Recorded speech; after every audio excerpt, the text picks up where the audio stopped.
Are you ready to perform at your highest potential? Welcome to the Performance Matters podcast from GP Strategies, your talent transformation partner. In each episode, we'll interview industry experts and explore best practices and innovative insights to help your organization improve performance. Roger, this is Yep. really interesting. One thing that I pulled out of that last bit of conversation is the word resources, and that organizations really need to double down and make sure they've made a conscious, proper investment. Can you talk a little more about what types of resources organizations should be thinking about when helping craft a technical training for non-technical workers? Yeah, sure, Michael. I think, when I say resources, I think first and foremost, organizations need to um, make sure that they're staffed accordingly to support any kind of a program that they have, that there's the oversight, that there's the support, that there's those feedback loops that are in place so that um, so that the managers who are responsible for these employees in the programs aren't left alone out there to try to deal with all of that themselves, from administrative to scheduling to providing certain specifics internal to organizations. They have to have those resources in place, or else if you just dump it on the manager's laps, regardless of industry, those managers are going to prioritize their day-to-day functions, and Hmm. that may not be the top of their list. And so you have to have that support loop, that staffing piece in there. I think next then you have to kind of look at, okay, do we have the content? Do we have the courses? Do we have the pieces in which we can provide to the employees?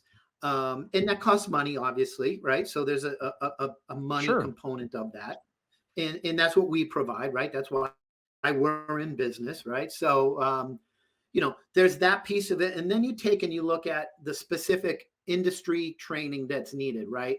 You want people to develop, to become experts in their jobs, right, if you will, and develop skills. You want to be able to provide diagnostics and troubleshooting through either assessments or observations or feedback loops, so that people, when they look at whatever it is, whether it's problem solving, whether it's following protocols, that people understand what it is. So again, you need resources in order to conduct those things properly and to be able to properly provide that kind of feedback.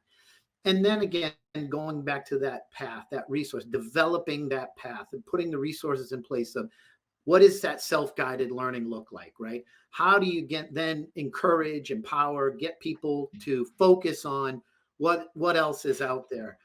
You've got the basics done. Now what do you look at? Do you try to engage them in Hmm. webinars? Do you try to engage them in other workshops? Do you try to engage them in whatever, maybe a conference, or maybe it's internally, you have conferences or sessions or meetings where you bring folks together, that Okay. all are in the same world, if you will, and talk about their problems, talk about their challenges, talk about what works. I've seen it over my career. When you bring people Hmm. together that all have a common background or common focus in job, they start to talk about, well, geez, I saw that was an issue for me. Oh, well, we sat freaking 2 years ago. You know what I mean? And they may never have known that. Mm-hmm. And again, that takes resources. It takes time. You got to pull people out of production. It takes resources to put them somewhere. Um, Today's world, you have a lot of advantages. You have technology to help. You can do Zoom and all of that.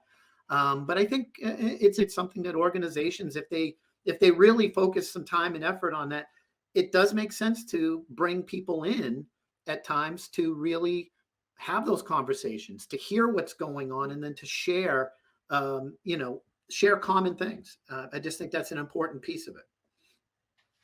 Absolutely. I hear what you're describing is really it's a very much a curation effort of having to have the right staff in place, having those critical path initial learnings, having troubleshooting, and next level moment of need type elements, and then not forgetting the people portion of making sure that your learning infrastructure has opportunities for social learning and sharing, whether it's on demand or it's in person or webinars. So there's a lot of different pieces, and I can definitely see why you're saying that you need to have the right resources in place here. The Performance Matters podcast is brought to you by GP Strategies. Together, we can create a world where business excellence makes possibilities achievable. You can subscribe to the show anywhere you get podcasts or listen on our website at gpstrategies.com.